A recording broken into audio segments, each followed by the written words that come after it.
what are some of the drivers that have so many traditionally younger people finding themselves in that struggling bucket?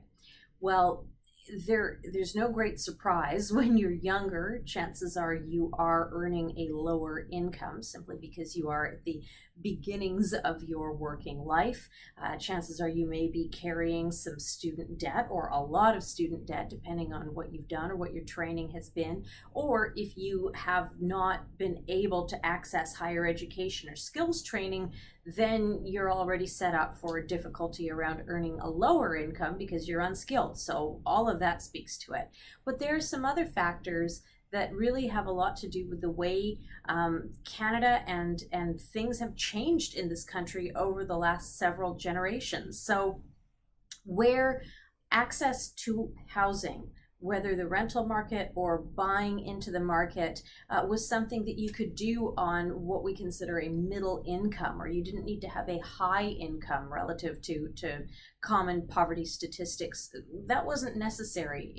You could access it. Of course, it had, there are differences in terms of what part of town you're living in, or how big or how small your housing was, but the ability to actually get into the housing market wasn't really based on sort of winners and losers and those making super high incomes and then the rest of us, if you will. So that's a big change.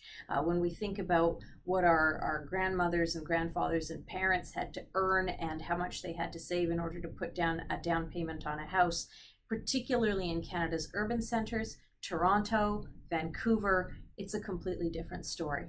There are also some other factors. So when we think about what are the essentials in life, technology has driven us to a place where you kind of need those so-called extras. You need a mobile phone. You need access to the internet, not just to stay connected or for entertainment purposes, but can you imagine looking for a job in Canada today without either of those tools? And yes, you can make the argument that internet is available at public libraries and that kind of thing, but the reality is those are seen as necessities. And that's not a one-time purchase like a color TV. That's a one-time purchase of a computer or of a phone, but then ongoing monthly fees, which again add to monthly expenses or debt burden. So these are some of the things that have changed over time that add to the bucket of expenses that young people are having to pay for, all against the backdrop of less income relative to inflation. We live in a time period where things are more expensive, and in terms of take-home pay, I think we know that people's take-home pay, their disposable income, has not risen with the cost of living. And so you look at those three factors, little wonder so many younger Canadians do find themselves in that struggling category.